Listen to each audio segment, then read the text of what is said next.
Hello, and welcome to Improbable Things.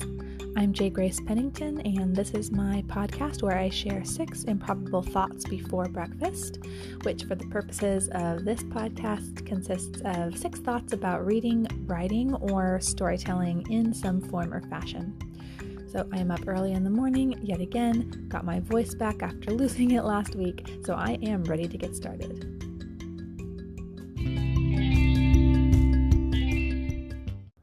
So number 1, I have a couple of updates on my work in progress Firmament Progenitor, the 10th book in the Firmament series.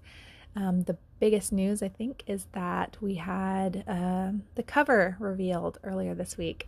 I had gotten the artwork from my artist last week while we were on vacation, and then I haven't completed the back and the spine of the cover yet, but I did get the text up on the front so that I could show that to everybody, and I absolutely love how it turned out. He did such a great job with both the character art and just went above and beyond with the object that's on the cover of this one. Each cover has one character and one sort of object in the background, and in this case he just did, like, it's so hard for me not being able to really visualize my characters and things in my stories, and so being able to actually see them and see my vision come to life in such an awesome way is just I love it. And so yep, we've got a cover and I really like how it turned out.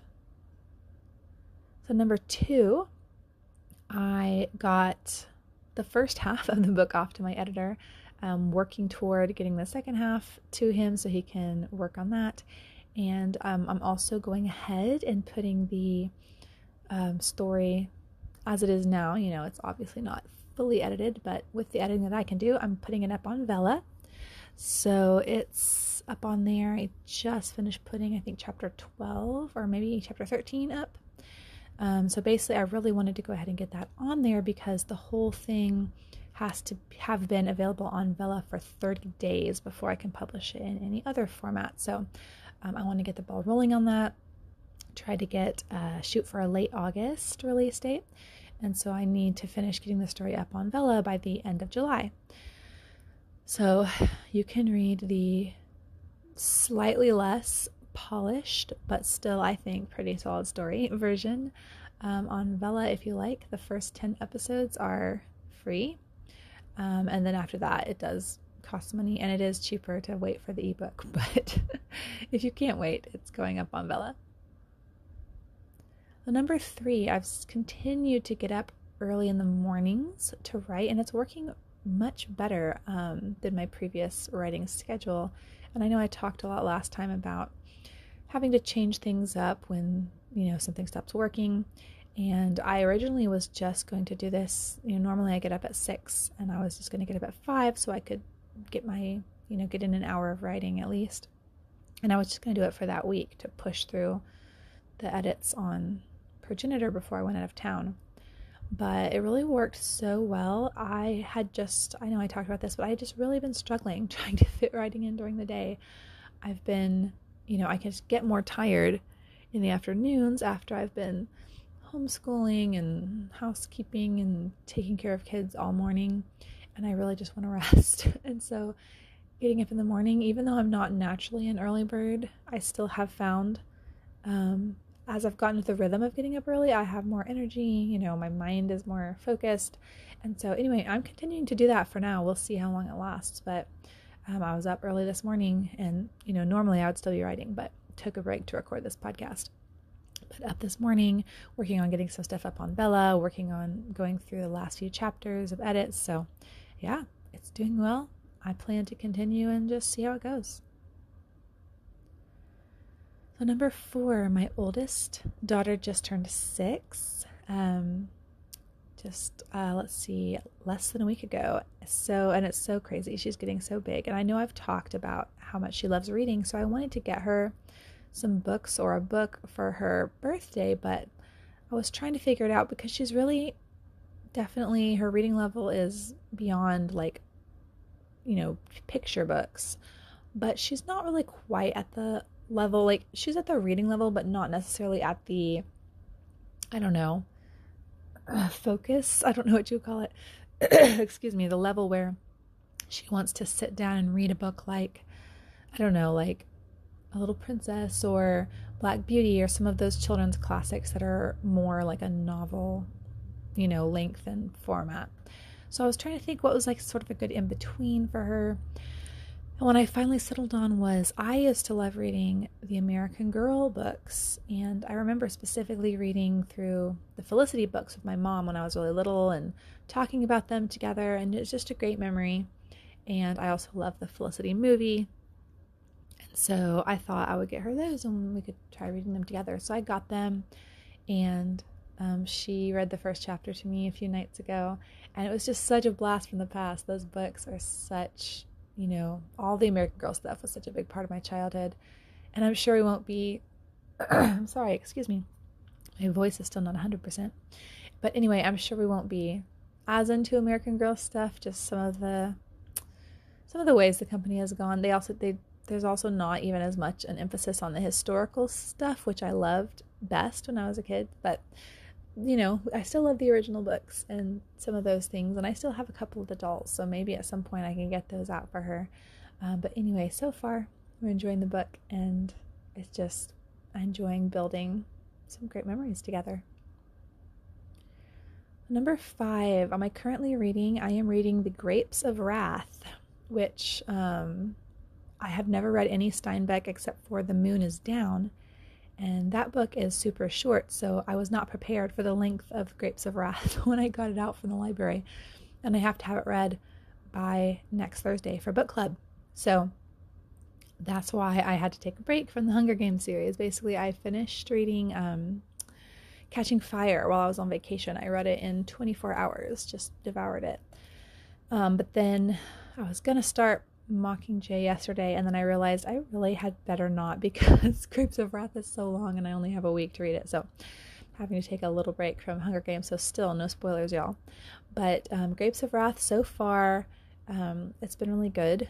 I like the way Steinbeck uses detail as a writer, and he's got me really interested in some of the characters, and just, yeah, I'm sorry, excuse me. But it's just going to be interesting too, reading a book that's set in a time period where I haven't really read much or learned that much about. And I bet it's going to be a really good book club discussion too. So we'll see if I can make it by next Thursday. I'll have to update y'all. And then I'm going to have to get in and finish the rest of the Hunger Games series as soon as I can.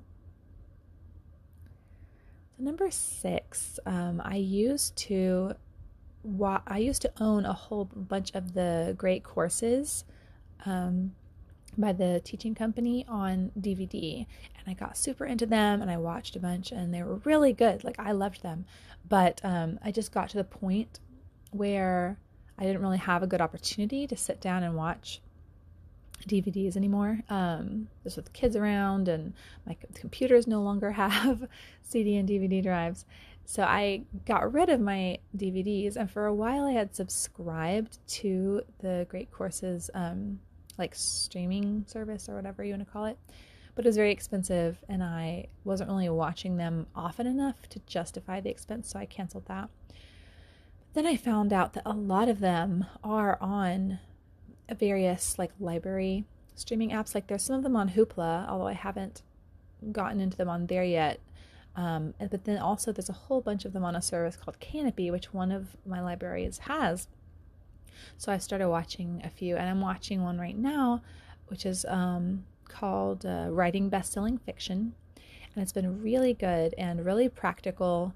And it's always interesting with storycraft books and courses and stuff like that, because I've studied this subject for so long that there's not going to be a lot that's completely surprising to me. Like, I generally know the basics of whether it's, style type things or structure or, all of those general principles.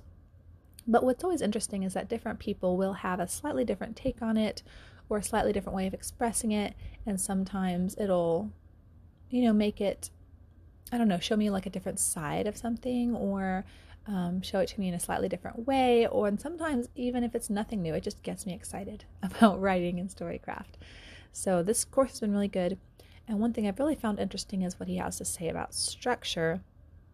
And he makes a great point that I've thought a lot about, which is that, I've talked about planning versus pantsing when it comes to writers. And I personally am a planner. Like, I like to outline, I like to make sure I know where the book is going, so you don't really have to convince me on the importance of structure.